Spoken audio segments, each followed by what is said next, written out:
Morning সকলোকে মোৰ অন্য এটা ব্লগলৈ স্বাগতম জনাইছোঁ। এয়া দেখিছেনে, ৰাতিপুৱাই মানুহজনে ধূপ চাকি জ্বলাই ওলাই গৈছে ইণ্টাৰভিউৰ বাবে। যিহেতু কালিৰ পৰা আকৌ নতুন কাম এটাত জইন কৰিছে, ইণ্টাৰভিউ আছিলে, তাৰ কাৰণে ওলাই গ'ল। আৰু কৌশিক দেহা শৰ পৰা উঠি মুখ ধুৱালোঁ, মুখ ধুৱাই পিনে আৰু চবতকৈ এটা বেয়া কথা হৈছে যে ৰুমৰ ভিতৰত থাকি থাকি অকল বেছিকৈ মোবাইল চাবলৈ লৈছে। আৰু শৰ পৰা উঠি পিনে মুখ ধুৱালোঁ, মুখ ধুৱাই পিনে এয়া অকণমান গৰম পানী আৰু বিস্কুট খাবলৈ বুলি দিলোঁ। তাৰপিছতে মোবাইলটো চায়ে আছে, খাবলৈ দিলোঁ, কিন্তু খোৱাতকৈ মোবাইলটো আছে। সঁচাকৈ একদম মোবাইলটো পাই পিনে বহুত বেয়া হৈ গৈছে।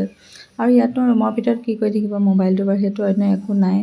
তাৰপিছতে ককাকো কিন্তু ফোন কৰি আছে, সকলোৱে সুধি আছিলে কৌশিকৰ ককাকে কথা পাতিছেনে? হয়, ককাকে কথা পাতিছে দেই, ভিডিঅ' কলত কথা পাতি আছে কৌশিক দেহাৰ লগত। আৰু কৌশিকৰ ককাকক দেখি বহুত মনটো ভাল লাগিলে, যিহেতু সি ককাকক যথেষ্টখিনি ভাল পায়। ইয়াৰ পৰা খালি অকল ঘৰলৈ যাওঁ যাওঁ কৈ আছে। আৰু এনেকৈয়ে যেতিয়া ককাকৰ লগত কথা পাতে সঁচাকৈ কৌশিকে বহুত ভাল পায়। আৰু তাৰ বোলে ককাকলৈ মনত পৰি থাকে, ঘৰলৈ যায়গৈ। আৰু ভিডিঅ'টো এইটো কাৰণেই দিলোঁ যে সকলোৱে সুধি আছিলে আপোনালোকলৈ কৌশিকৰ ককাকে ফোন কৰিছে নাই, কৌশিকৰ দেখোন ককাকলৈ মনত পৰি আছে। সেইটো কাৰণে আৰু ভিডিঅ'খিনি আগবঢ়ালোঁ আপোনালোকলৈ। আৰু সঁচাকৈ কৌশিক দাৰ লগত অকণ তাৰ গাটো বহুত বেয়াও হৈ আছে, যিহেতু ৰাতি সি বহুত দেৰিকৈ খুৱাই, টোপনিটো কমি গৈছে, ৰাখিবলৈকে বহুত কষ্ট হৈছে তাৰোপৰি মোৰ গাটো ভাল নহয়, মাতটো ভাগি গৈছে। এডিট কৰোঁতে হয়তো চাগে গম পাইছেই, একদম কাহি কাহি মাত ভাগি আছে। আৰু কৌশিকৰ লগত ৰাতি যিহেতু টোপনি ক্ষতি হয়, বহুত দিগদাৰ হয়।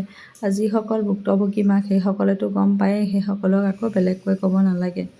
হয়, যেতিয়া ল'ৰা ছোৱালী কিবা এটা হয় নহয়, তেতিয়া অকল সেই সন্তানটোৰ কিবা এটা হ'লে অকল মাকেহে গম পায় যে ল'ৰা ছোৱালীৰ মূল্য কি বস্তু। এচাম লোকেতো কৌশিকক লৈ কেনেকুৱা কথা কৈ আছে। কিছুমানে ল'ৰাটোক যদি বেমাৰী বুলি ভাবিছে, কিছুমানে আকৌ তাক দেখাই টকা পইচা ঘটিছোঁ ভাবিছে। সেইটো তেনেকুৱা কোনো কথা নাই। মই কোনো পইচাৰ কাৰণে কাম নকৰোঁ। মই সদায় ল'ৰাটোৰ স্মৃতিখিনি জীয়াই ৰাখোঁ। কোনোবাই ভাল পায় চাইছে, কোনোবাই বেয়া পায় স্কিপ কৰি দিব, কোনো কথা নাই। কিন্তু এনেকুৱা কমেণ্ট নকৰিলেই ভাল লাগে। তাৰপিছতে আকৌ দেখিছেনে, দেহাই ককাকৰ লগত কথা পাতি বোলে ঘৰলৈ যায়গৈ। ষ্টেপকেইটা নামি গৈছে সঁচাকৈ দেই। আৰু তাত থকা আজি যিহেতু এবছৰ, যোৱা বছৰ আহিছিলোঁ যদিও বেংগলোৰ আমি 6 মাহ থাকিলোঁ, তাৰপিছত গ'লোগৈ। আৰু কৌশিক দেহাই মুকলি পায় ঘৰত ইমান বছৰ থাকিলে, এবছৰ দিন